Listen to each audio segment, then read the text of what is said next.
And next, I would like to introduce Professor Kumar, the Department Head of Food and Agriculture. So he will walk us through what is the food under the sustainable lifestyle. The floor is yours, Professor Kumar. Okay. Thank you very much. Very good morning for organizing this and giving the opportunity. I would like to thank Switch Asia. Then we have the UNEP, and we also like to thank our European Union. And then I'm Professor Anil Kumar Arnal from Asian Institute of Technology, expertise on the food systems.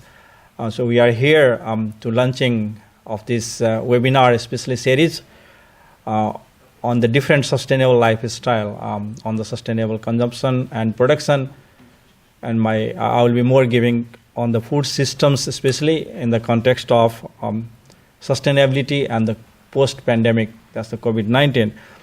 So I will take you brief what we plan to do in the future webinars, especially on targeting on the food systems. So starting with the where we need to have the sustainable food systems, we have been already knowing that there is a huge the increase in the growing populations, and all the time we talk about the food security because the food demand is increasing there. And in 2050, you will be knowing that the population has been increased tremendous, where we need to feed the people. It's not only the feed the people, but also we think about there are a lot of undernourished people. With this, if you go back and think that there was a Millennium Development Goal, which likely reduced that number from 24% of the 50% by reduction to 12% into 2014. But that is not enough. Then still we have the problems of the food, nutrition security, we have still the poverty, we still have a lot more things, resources, which is underutilized to think. So with this, there was a sustainable development goals have been developed, and which is looking for more towards these problems to tackle. Okay, but then again, our current food system is not fitting for the future. So there is a need of this sustainability to develop of the food systems especially, and that's we call the future foods as well on that part.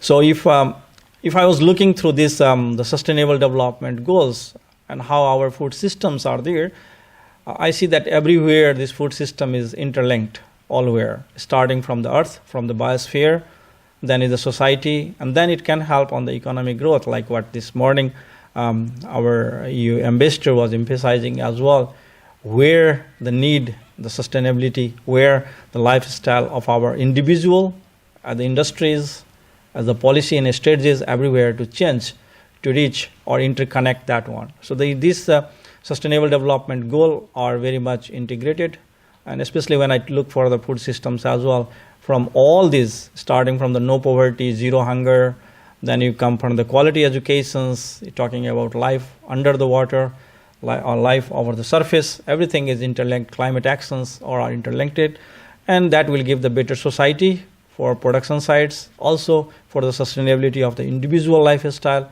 as well as for the environment. And then we have the better economic growth, that's for the aim. Few examples I take, like we talk about food and nutrition security, but here, somewhere, the nutrition is the people are undernourished, there is a malnourished of the people are sleeping with hungry stomach, but at the same time, about 2 billion people have been recently found that is overweight or obese, which is not a good. Actually, that causes more towards various type of inviting diseases, okay, decreasing the immune systems as well, and causing the hospital cost much more there.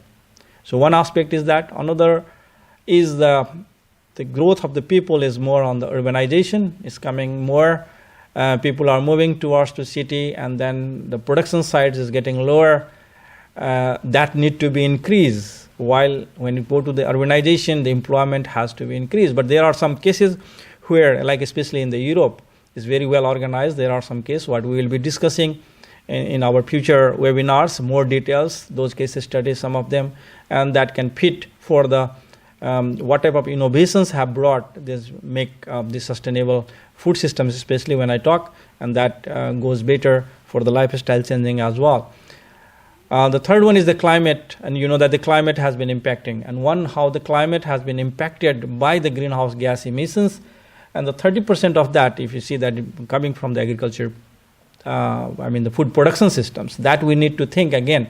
Now, when I talk agriculture, it's not only the crop productions, but also for the livestock, for the poultries, for the fish, all sort of productions are there, which is aiming. And then it's not only the farm, also the industries, they are emitting, and this is causing a lot of problems for the climate as well. Where we need to think now, the industry farm has to come up where less greenhouse gas emissions should be there, so we have to adopt there.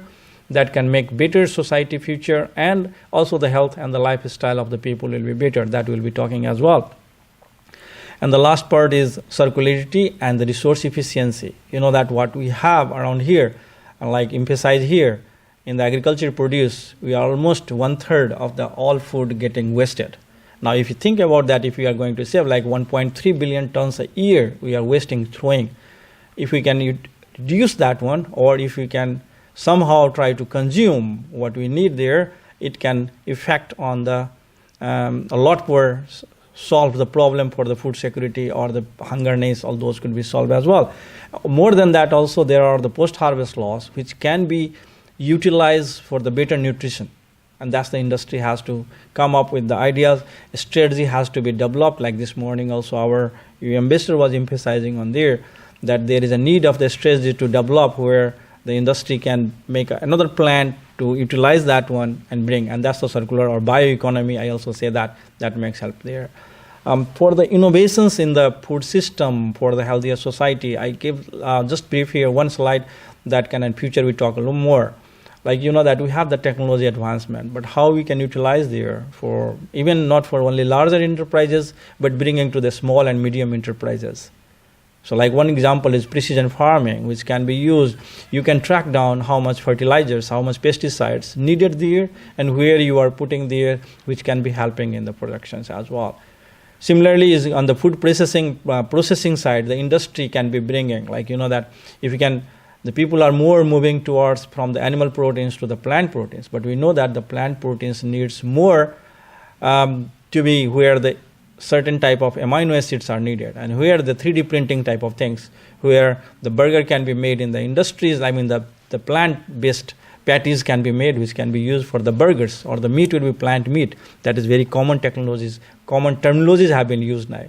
The second is personalized food, like what we eat, what we don't know how much and why we are eating. So there will be needed, that plate will be coming to you, and then you feel that okay, that much is needed only, so rest you are just throwing. Similarly, on the packaging sides, which is more the food industry and other industries as well looking for. So packaging from the plastic to moving to the bioplastics, and which can be utilized better. Tomorrow even the edible packaging are coming. Like I'm giving the examples.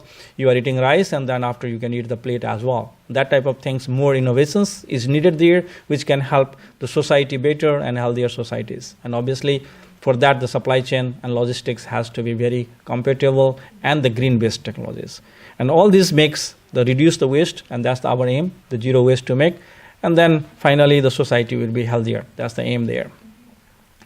With this also, we have this is unfortunate. We have been getting this COVID-19 affecting much more, and also making still we are suffering there. And that has impacted on the agricultural produce and the food systems throughout there. And that need to be, somehow we need to face these challenges. We need to bring some innovations which can help us in the better to make more like people what suffering we are suffering now here, future should not be there if such type of pandemics or such type of disasters are coming for us in the future now and in the future. Okay, for that, we'll be discussing more in the webinars as well in the future, but I can just show you example what happened in the recent past when this lockdown or pandemic started. One example here taking from the Nepali farmers, which you see that a lot of vegetables and fruits, even we have limited production there. It has been thrown. One was the farmers producing there, one part of Nepal to another part cannot transport there it was difficult to bring. So finally they were throwing, nobody was consuming, it's not like that you have huge production and then throwing. But it's not only in Nepal, even the developed, like in the USA, the other three examples, what is there, you can see from even the dumpings of the 1 million pounds of onions. Now this, the dumping is impacted there to supply to the industries for the productions.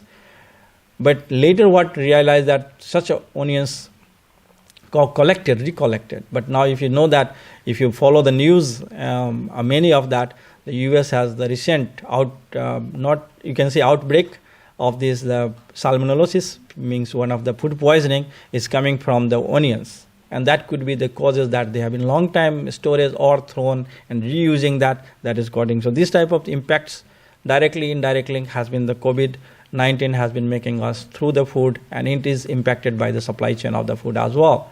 So what we need to, and what we will be discussing in future as well, from the farm level, that is the productions coming to the consumer. And finally the consumers are getting suffered. First, we are not getting enough food. Another, whatever the food is coming might be the deficient of the nutrients, or getting whatever food we are available, we are eating there.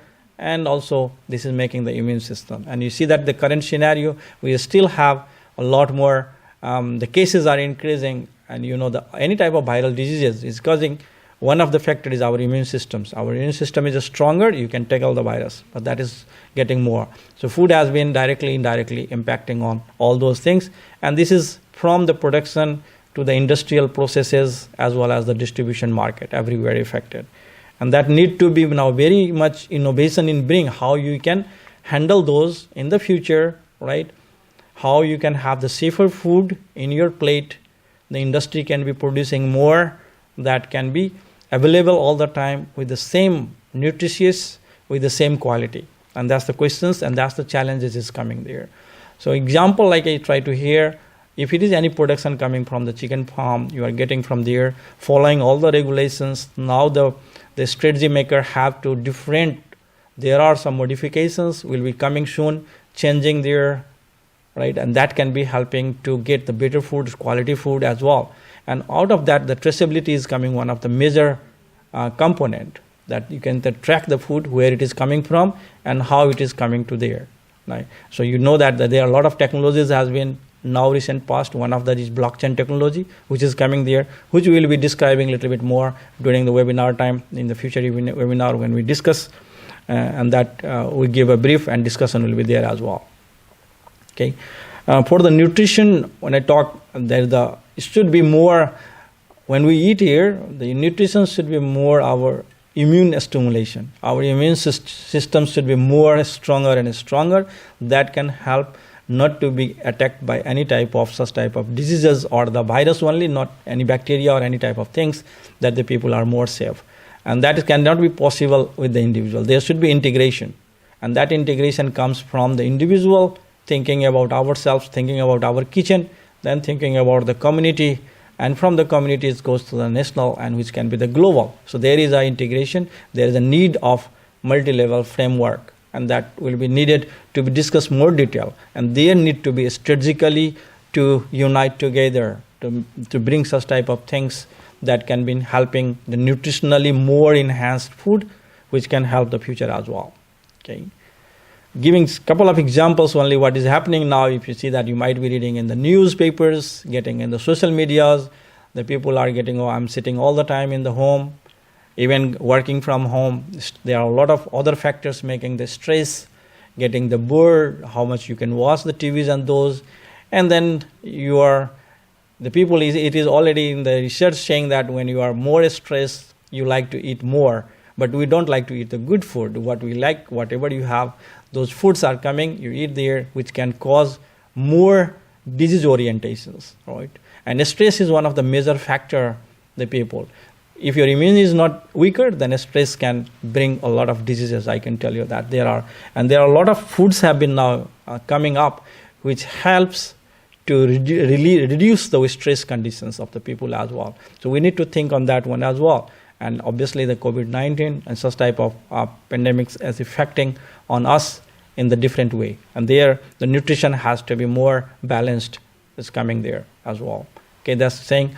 Also, the other societies, like, that most of those are the aging societies where it is coming affected, and where we need to have more balanced nutrition, the food we're supplying. So there is a need of innovation there as well, where there is a need strategically to improve our food systems, which can help the health and the society more.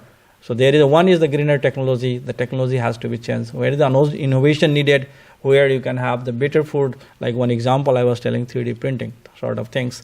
Many more things are coming. You have a lot of utilized food materials around us. We need to think about the local food, which can be more beneficial for the people surrounding us and healthier. We need to think as well. So it's coming on this, I just give the background for there. And now we have the webinar series incoming. So one of the webinar about the food systems will be talking on we keep our webinar date on 16 October 2020, which is actually United Nations World Food Day, the same day. And the topic will be more talking about innovations and connectivity through farm to fork for sustainable food systems and healthier society. And I would request all the people who are here and more coming through the social medias. We will be advertising. Would like to have the more people there so we can have in live interactions. We can discussing more. Your inputs are very much needed. And obviously what we have been doing at AIT or the globally, where the strategies are needed for the public sector, means the governments, as well as the industry, what type of things they need to move, and as a consumer individually, what we need to, where we can change ourselves, our lifestyles, our eating behavior. All these things can make the better for individual, obviously better for society, better for industry. So what the overall aim will be, that if you eat good food, if there is a connectivity, if you have the innovations in the food systems, it can make food as a medicines or medicine. So the overall objective is reduce the diseased conditions, make more better, healthier, and that can be individual to the societies, to the one country, and then it go to the global. Okay, so that help us, and that we will be discussing in our coming webinar through that what I saw 16 October 2020. With this, we look forward to seeing you all again. Thank you very much.